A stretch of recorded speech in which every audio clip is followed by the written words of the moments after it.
Hey guys, subscribe for daily content, and if you're shopping for gear, make sure you check out the description for the newest items at some of the very best online retailers. There's also links for some of the items that I personally recommend. Thanks! What's going on YouTube? Metal Complex here, and today I've got another interesting knife review / knife overview to share with you guys. This is the Kubey Dandy, which is an extremely well-priced knife that is made out of titanium and S90V steel.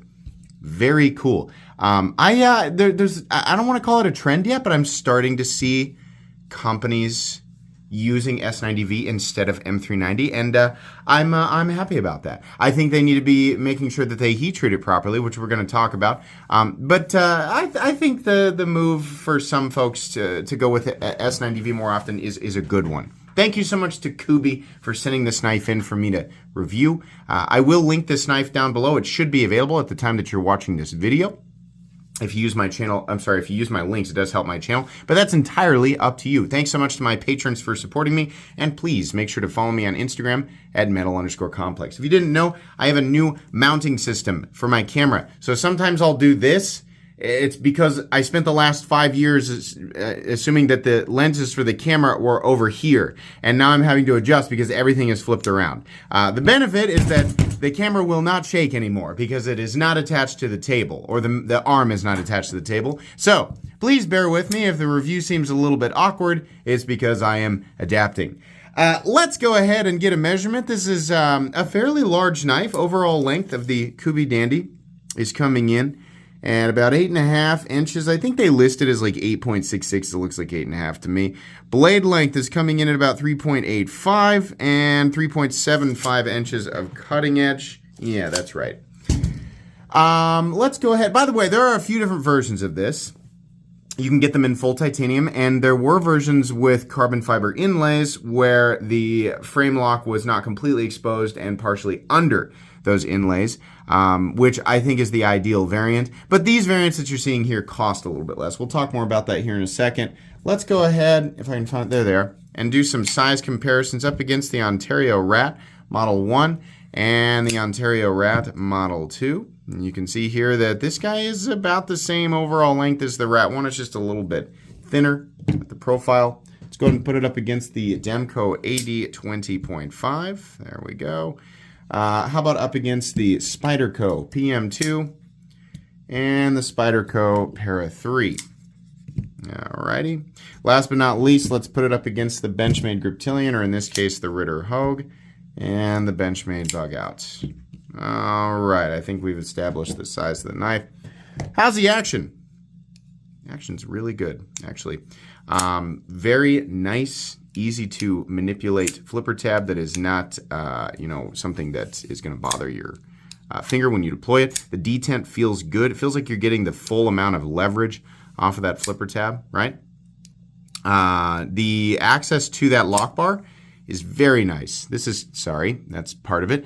This is absolutely cut the way that it should be. You can see that there's plenty of room to get your thumb in there, and the show side scale is cut below the lock side scale, which is really nice. Makes it really easy to access and just turn and let it drop into the closed position. You can access that little fuller there. If you get low on it, you don't have to dig at it quite as much. So as long as you're sort of well versed in the art of the reverse flick, which is kind of useless. It's just some of us like to do that, right? Then yeah, you can absolutely get at it with that. So that's nice. This knife really does have a nice action. Absolutely.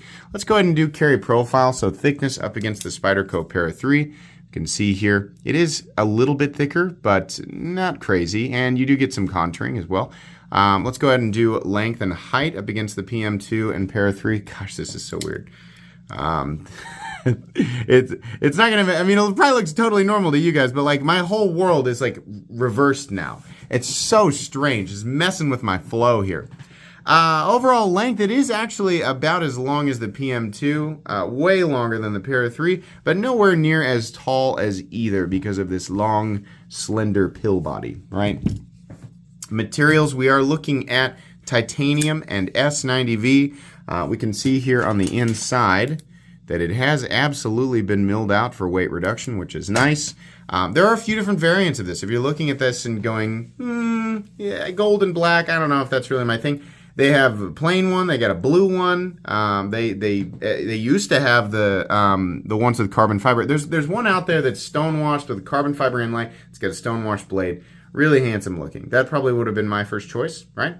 But it depends on what you're into. So yeah, those are the materials. Weight. Where's the scale? There it is.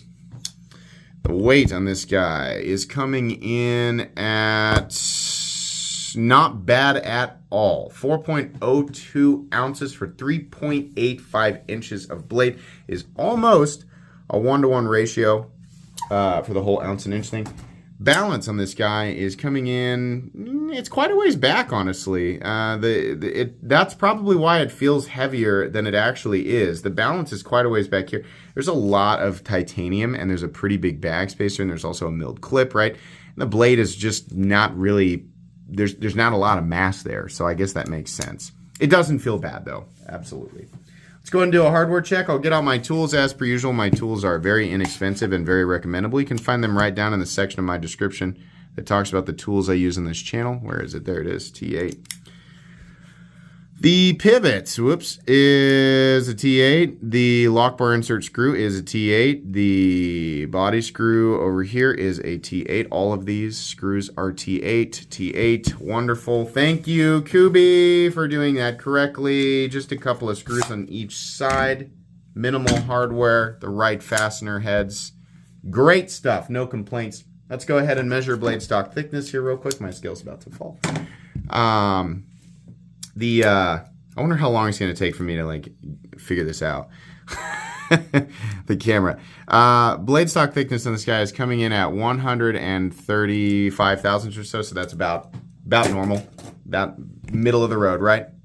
Okay, this is it's just a long, slender, rounded off profile. We have definitely seen this before from different style of design from different companies. Whether it's larger or smaller, right? But it does work. There is actually a decent amount of lock-in because of this area that is cut out right here. And, I always see companies, whenever I see this where they're trying to create like a straight profile for the handle, they just will not budge on that. Every line has to be straight so they can complete this aesthetic, right? Well, here's one where it's carved out a little bit so you can get just a little bit of lock-in. And it looks great. It looks fine, right? This should always, even if you are trying to create this sort of straight line aesthetic, there should always be just a little bit right here. In this case, it's serving a couple purposes. Number one, access to the lock bar. Number two, slight lock-in. Makes it all that much more comfortable. And it's great because this is contoured. The edges are incredibly well knocked down. And the pocket clip is also flat, and the edges are knocked down as well. So it's actually really, really comfortable. It's not an ergonomic masterpiece, but it is very comfortable for what it is. Jimping extends out to a nice area on the back of the spine here. The flipper tab, because the angle of it is also just not bothersome on the finger, right? If you get right up next to it, maybe. But this whole area is just open. I mean, full four-finger grip. Like, if I'm being honest, I've still got room to actually move back a little bit on the handle if I want to, which is nice. I appreciate that. I like being able to move around on the knives that I'm using. Here's the designer here. We have actually, this is not the first time that I have seen something from Max. So I can't say that I knew that this was his design, before it came in, but there you go, if you were wondering. S90V on this side, then on the other side, it just says Kubey.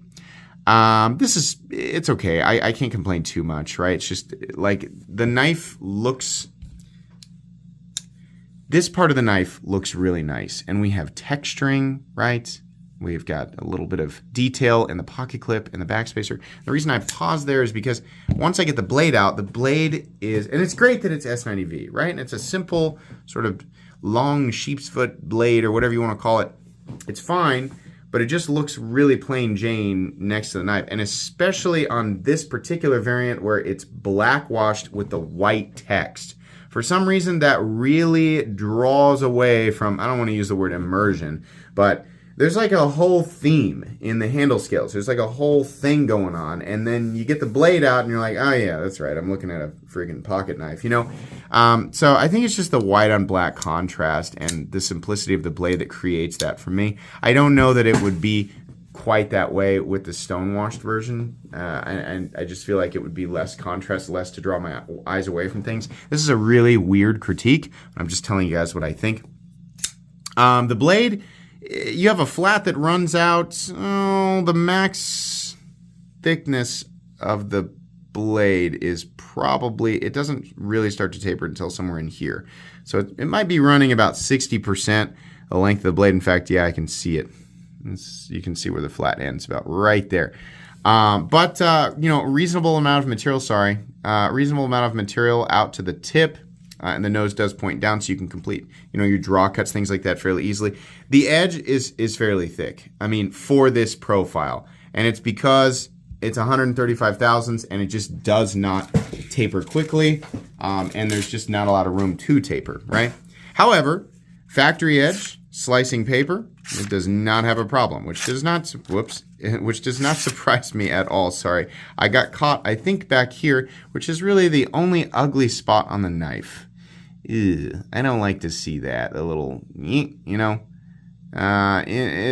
can be hard, right? Depending on how they shape this here. It's not quite as bad. In fact, it's not bad really at all on that side. On this side, they gave it a little extra sauce there on the belt or whatever. It just looks a little funky. But yeah, the factory edge is definitely sharp. You're going to have more or less trouble depending on what it is that you're cutting. Materials that create a lot of drag, like styrofoam, some cardboard, definitely rubber, things like that. You might have a different experience. But for the most part, this is going to get in and out of packages and in and out of whatever it is that you're trying to get in and out of day to day with little hang up, right? It's a decent blade, and I think S90V is decently well accentuated. I could only find the Rockwell hardness range on one website, and I don't know if I really trust the website I was looking at. I had to look all over the place. This is a weird one, right? It's one of those. It's like it wasn't listed on Amazon when I was looking, but by the time you guys look, it might be listed there, right? I found it at White Mountain Knives, which they usually have the stuff that you can't find a lot. Like when it comes to these Chinese companies, they have the stuff you can't find anywhere else. But on one weird website, they had the Rockwell hardness listed as 59 to 61. Now, part of me believes that because that seems to be a range that is just like a copy-paste, apply all with a lot of these companies. Oh, it's M390? Okay, 5961. Oh, it's D2? 5961. Oh, it's S90V? 5961. Granted, these steels that I just listed there do kind of have a similar optimal range, but it's a tad higher. A good example of a company that is nailing their Rockwell hardnesses for whatever the composition is Kunwu. 59 is too soft for S90V in my opinion. We need to be hitting at least 60. And so if that is actually the range, which I cannot confirm because I don't really trust the website I was looking at, then it needs to be higher. If Kubey is actually hitting these numbers, 60 to maybe 62 or something like that, I can't remember what S90V, it's right around there. But 60 or above, right? For this composition, I'm not saying that 59 and back is bad just across the board. No, for S90V, every steel has an optimal range, right? If they're hitting those numbers, then great. I do not have Rockwell hardness testing equipment. Fortunately, there are many people in this community who do and do an excellent job. So we'll have to check with them. That's just one of those things. If we're going to use this steel, that's great, right? If you're going to advertise, that the thing does 0 to 60, that the car goes 0 to 60 in 3 seconds, then, it better be able to do that. It depends on the person driving, obviously, but it better actually be capable of doing that instead of just being like, oh, yeah, it's in the brochure. Just trust us, right? So S90V is, just like any other composition, not going to perform well unless it is Rockwell hardened correctly or heat treated correctly. So, anyways, rant over. I'm going to keep doing that until we see a change in, I think, some of these companies that are hitting it too low. Something I do like is that they put the lanyard hole back here in the back spacer. That way, the 10 billion of us that don't use lanyards, there's not even that many people on the planet. I know, it's a joke, right? But I know you were about to type that, so don't type that. The vast majority of us who don't use a lanyard don't have to look at a big stupid hole that we had to make room for, because why, right? They put it back here. Right? And then 7 or 8 people who still like lanyards can attach a lanyard. Calm down. I've been making the same joke forever. Calm down. It's fine. If you like lanyards, it's fine. Put lanyards on everything, right? Put a lanyard on each one of your belt loops. If that's what you want to do, it's your life. I don't care. But it's back here. There's a pocket clip. I realized that was coming out of my mouth. It just sounded dumb. There is a pocket clip. Here it is. It matches with the theme. They didn't get lazy with it, though. They milled a few extra lines just to kind of give it this, the same kind of treatment, the same the same spices, if you will, for the rest of the frame. It's got one of those ball bearing things, which tend to be a little bit pinchy.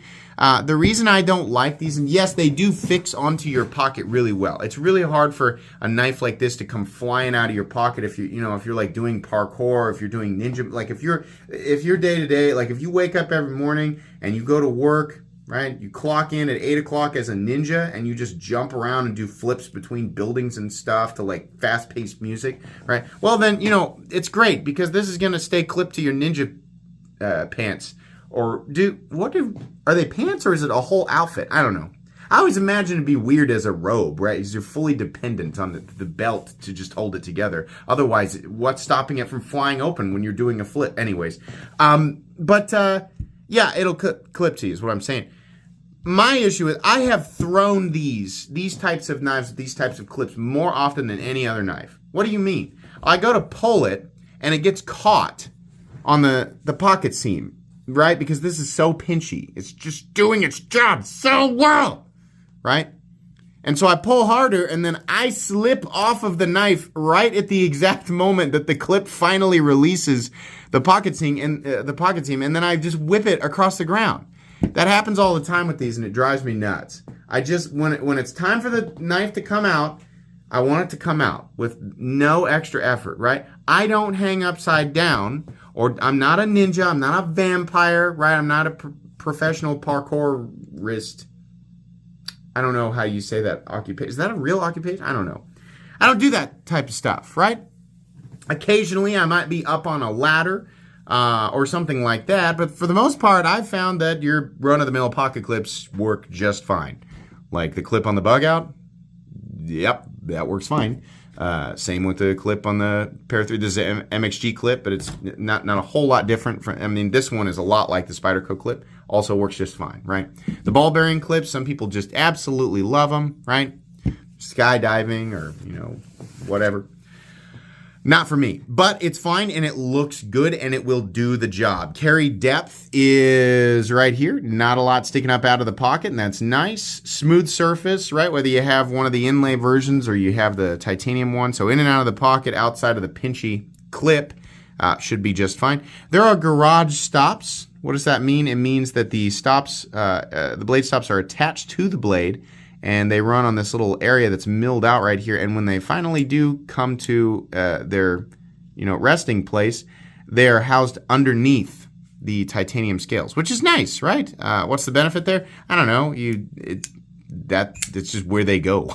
Don't know that there's a specific benefit. But I like that there are 2 stops on either side of the blade versus the tang just coming to rest on a single stop pin.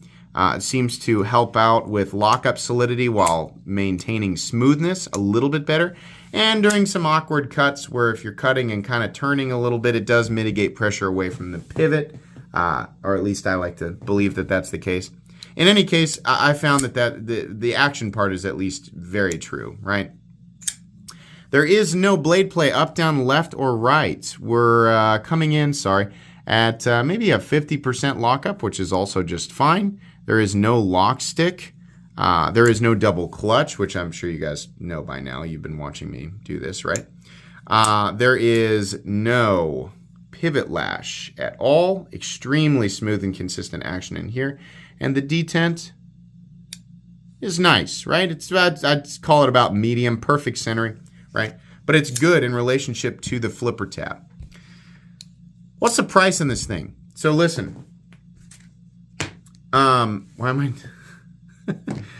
The price that I could find, this knife actually available at a reputable website or retailer, right? I found it for less in a couple of places, but that's also where I found some questionable websites. I will not refer people to a lot of those places, and it's because they're just not super duper trustworthy, right? There might not be a return policy. You might be able to return it and not get your money back, right? So yeah, you could find a place where it's a little bit less money, but you're gonna have to roll the dice there, right? Of the websites that are listing it that I think are actually trustworthy, this thing's coming in at about $200, which is incredible. S90V and titanium, and Kubey is no slouch when it comes to manufacturing quality, right? They have a good reputation. That's awesome. And then the inlay versions are $235, which is fine, right? They're like, yeah, you want some carbon fiber in there? That'll be $35 more. That's fine. Yeah, that is a ridiculously good price. Got to get that heat treat up higher if it is on the back end of the range. I understand, they're always like, well, it's a range. Okay, fine. The range should be higher. 60 should be your baseline, up to 62, right? If we can get that up there, excellent value. I am all for Kubey and many other companies starting to utilize S90V more. And it's probably because the price of S90V has come down, maybe, right? That's fine. I like S90V more than M390. It has a little bit less corrosion resistance. Toughness, I think, is actually in about the same ballpark, if not slightly better than M390. It's kind of up in the air there. There's a lot of different reports. One thing that is for certain, though, is when it is properly heat treated versus properly heat treated M390, S90V has substantially better edge retention. I think that's great. If you can keep the toughness relatively similar or a little bit better and have better edge retention, and it's still stainless, while not as stainless as M390, it's still stainless, yeah, I'll take that. I'll take S90V, right? I think this is great. It's not my favorite profile in the world. It's not my favorite aesthetic, but it does work. It's designed well, and the price is outstanding. No surprise there from Kubey. This will go in my most recommended knives playlist. Once again, I will link this knife right down below so you guys can check it out. Thanks again to Kubey for sending this in for me to take a look at. Please make sure to follow me on Instagram at metal_complex. If you enjoyed this video, leave a like. If you'd like to check out my other content, I do, of course, have lots of videos of knives that are either expensive or inexpensive that I do or don't like, so check those out. And if you enjoy all my content, go ahead and click on that Metal Complex logo right there and subscribe, because there's definitely more coming. Thanks again for watching, everybody, and have a great day.